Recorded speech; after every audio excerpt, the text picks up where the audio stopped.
Hallo Leute, heute gibt es das Unboxing vom UniFi Wi-Fi 6 Long Range Access Point. Wir fangen an. Zunächst haben wir einmal die Verpackung und können hier auch mal nachschauen, das ist in dem Fall der U6LR. Und wir öffnen einmal die Verpackung.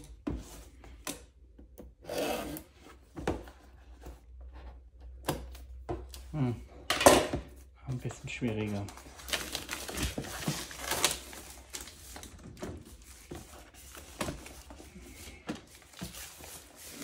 Einmal die Verpackung ab. Dann können wir einmal den Karton anheben. So, da haben wir einmal eine Plastikabdeckung und einmal den Access Point selbst. Der ist recht schwer. Genau, hier ist noch ein Stopfen für wasserdicht, so sozusagen wasserfest. Auch einmal rausnehmen und hier unten ist dann der PoE-Anschluss und der Reset-Button bzw. Reset-Knopf ist hier. Einmal beiseite legen.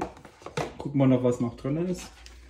Ich vermute so ein, genau, sieht man schon, das ist so zum Anhalten, damit man weiß, wo man die Löcher bohren muss oder reinschrauben muss. Dann Befestigungsmöglichkeiten.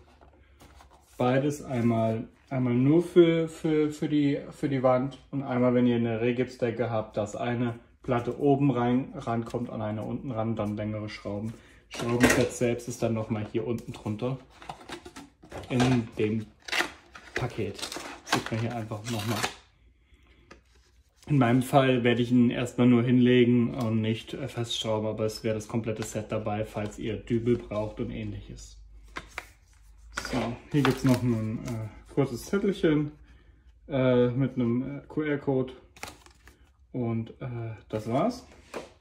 Beziehungsweise hier gibt es noch ein Heftchen, Beipackheftchen, aber das ist erstmal irrelevant. So, ihr seht schon, bei den neuen Access Points mit Wi-Fi 6 ist kein PoE-Injektor mehr dabei. Ich habe mir einen einzelnen geholt, da leider der PoE-Injektor von UniFi nicht mehr verfügbar war, habe ich einen anderen genommen, der halt kompatibel ist. Wichtig ist, ihr braucht entweder einen Switch oder einen PoE-Injektor, der PoE Plus 48 Volt kann. Wenn er das nämlich nicht kann, bringt euch auch ein PoE-Switch nichts. So, das war's vom Unboxing gewesen. Bei Fragen unten in den Kommentaren von Daumen hoch, Daumen runter. Dankeschön.